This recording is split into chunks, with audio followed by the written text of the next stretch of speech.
Hello students and friends, स्वागत है आपका VSS एकेडमी में। मैं सचिन कुमार, और जैसा कि मैंने बताया था, मैं आपको इंग्लिश ग्रामर और पैसिव इनकम के बारे में यहाँ पे पढ़ाऊँगा। मैथ्स आपको सुमित सर पढ़ाएंगे, तो चैनल को सब्सक्राइब करना ना भूलें, बेल आइकन को दबाना बिल्कुल ना भूलें, जिससे हमारे लेटेस्ट वीडियो के साथ आप टच में रहें। तो चलिए स्टार्ट करते हैं एरर से।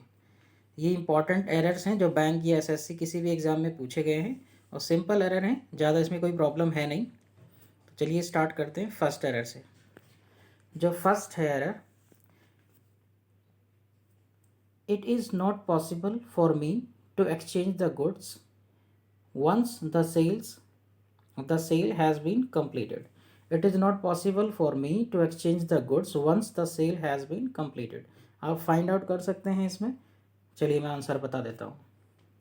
इसका जो ऑप्शन है वो ए में प्रॉब्लम है। जो एरर है इसमें किस में है? ए में। क्यों है अभी पता लग जाएगा। It is not possible for मी, ये प्रेजेंट में है, और सेल हैज़ बीन कंप्लीटेड, ये भी प्रेजेंट में है। जब सेल कंप्लीट हो जाएगी, जब बिक्री पूरी हो जाएगी, उसके बाद भविष्य में आपको संभव नहीं होगा ना कोई काम करना, क्योंकि एक पहले आप खरीदेंगे, उसके बाद ही तो एक्सचेंज करेंगे ना। इसलिए यहाँ पे जो होना चाहिए, यहाँ क्या होना चाहिए? फ्यूचर, यानी it will not B, it will not be possible, यानी इसके किस में एरर है? पार्ट ए में एरर। ध्यान रखिएगा, एक्सचेंज तब करेंगे आप सामान, पहले आप खरीद लेंगे।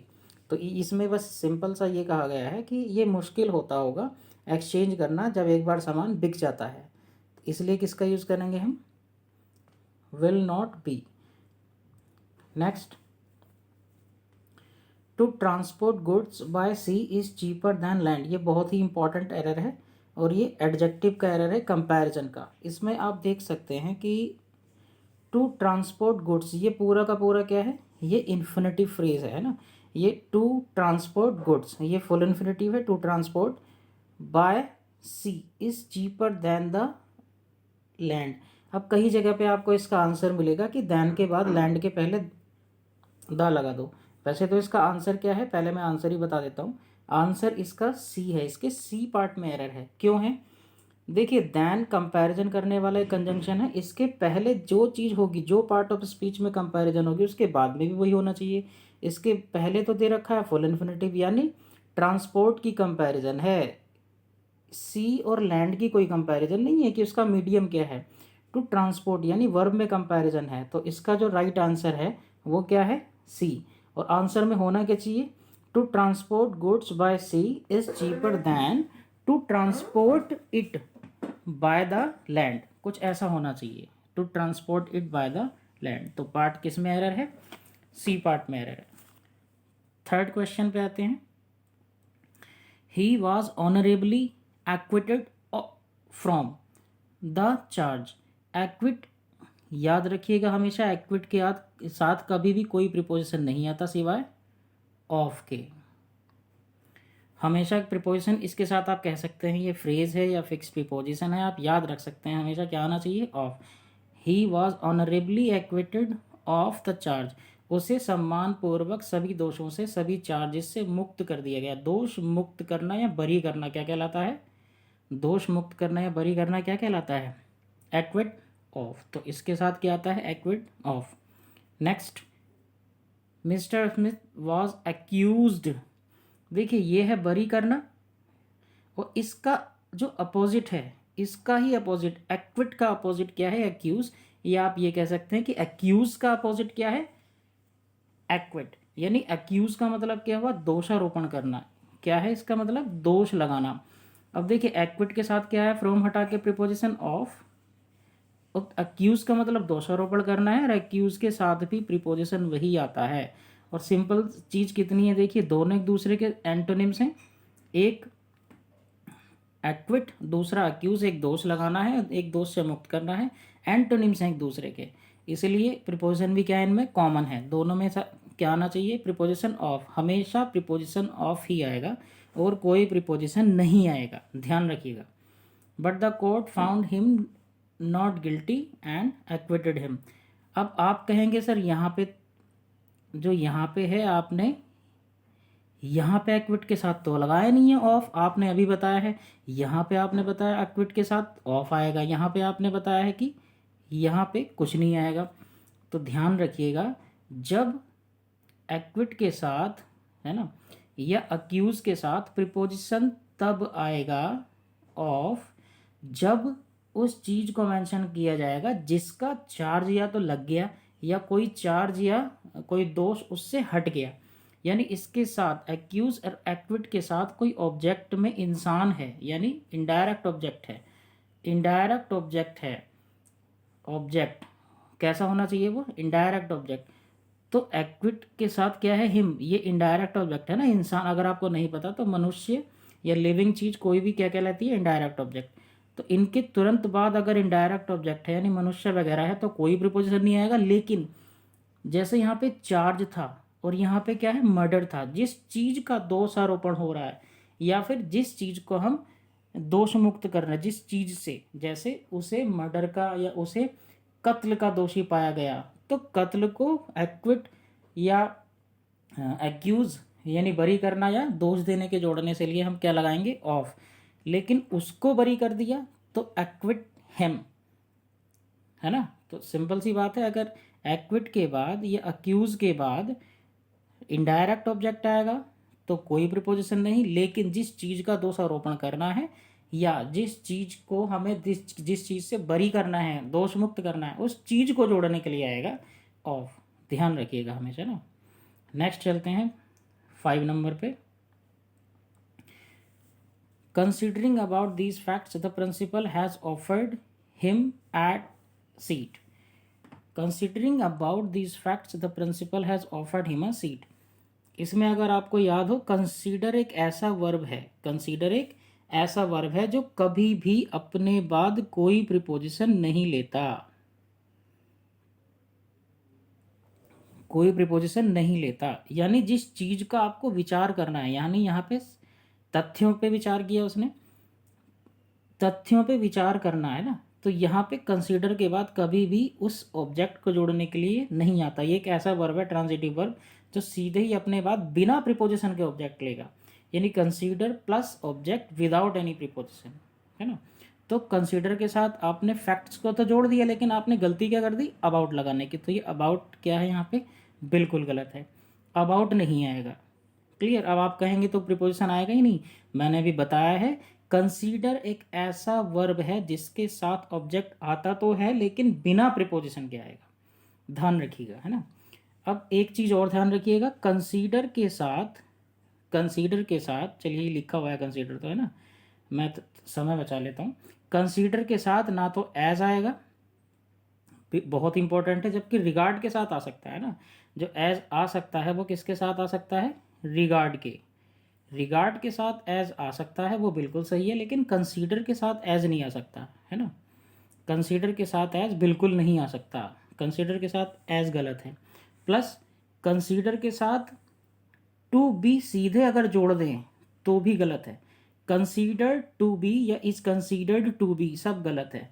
लेकिन एक चीज़ सही हो सकती है, अगर कंसीडर के साथ हमने पहले लिया ऑब्जेक्ट, वो भी indirect object, indirect object, suppose करिए हमने क्या ले लिया, हिम, तो हम टू बी का यूज कर सकते हैं, to be plus third form, to be plus V3, है ना।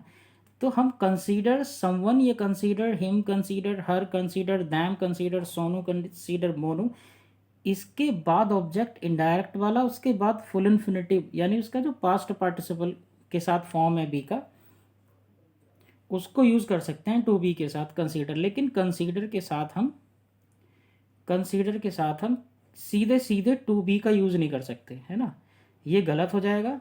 लेकिन अगर यहाँ पे हमने ऑब्जेक्ट डाल दिया इसके और इसके बीच में तो बिल्कुल सही हो जाएगा। लेकिन यहाँ कौन सा फॉर्म आएगा वर्ब का, थर्ड फॉर्म। ठीक, ऐसे ही एक और चीज़ है, कंसीडर के साथ, कंसीडर के साथ एज, अभी तो मैंने बताया एज तो वैसे ही गलत है, तो इसको याद करने में आपको आसानी रहेगी। एज बीइंग, एज बीइंग, ये सब गलत है। कंसीडर के साथ अगर ऑब्जेक्ट है, वो भी इनडायरेक्ट ऑब्जेक्ट, मनुष्य, है ना, तो उसके बाद to be plus third form आ सकता है, अदरवाइज कुछ नहीं आएगा। अगर सीधे चीज़ को जोड़ना है, फैक्ट को, मैटर को, इन्वेस्टिगेशन को, तो कोई प्रिपोजिशन नहीं आएगा। यानी इसके ए पार्ट में एरर है, इसके ए पार्ट में एरर है। अबाउट यहाँ से हट जाएगा, केवल इतना सा आप कर सकते हैं, अबाउट आप यहाँ से हटा दीजिए। Next, when you have read this books please return them to me. जब आप किताबें पढ़ लें तो इन्हें मुझे लौटा दें। देखिए यहाँ पे आप वैन भी यूज़ कर सकते हैं, यहाँ पे आप इफ़ भी यूज़ कर सकते हैं, यहाँ पे आप आफ्टर भी यूज़ कर सकते हैं। बाकी इस सेंटेंस में पूरे में कोई एरर नहीं है, इसलिए इसमें नो एरर है। इसमें क्या है? नो एरर है, यानी इसका आंसर क्या है? डी। नेक्स्ट जो एग्जाम्पल है वो थोड़ा लेंथी दिख रहा है आपको, लेकिन बहुत ही सिंपल है। We never buy any jam from the shops because my wife makes all our jam from the fruit in our garden and it taste much better than the jam from the shops we think. इसमें देखिए जो error है part B में error है। अब part B में error किसकी है? फ्रूट की। इसको मैं नाउन में भी पढ़ाऊंगा, मैं चैप्टर वाइज भी पढ़ाऊंगा। अभी तो प्रैक्टिस से स्टार्ट किया है मैंने अपना चैनल, क्योंकि इस समय आपके लिए प्रैक्टिस बहुत ज़रूरी है ना। फ्रूट का मतलब फल भी है, और फ्रूट का प्लूरल अगर एस लग के होगा, यानी फ्रूट में अगर क्या लगाते हैं हम? एस। फ्रूट्स का मतलब होता है स्पेसिफिक फ्रूट। अगर प्लूरल फॉर्म यूज़ करेंगे तो इसका मतलब क्या है? स्पेसिफिक। तो सीधी सी बात है, जैम किसी स्पेसिफिक फ्रूट का बनेगा।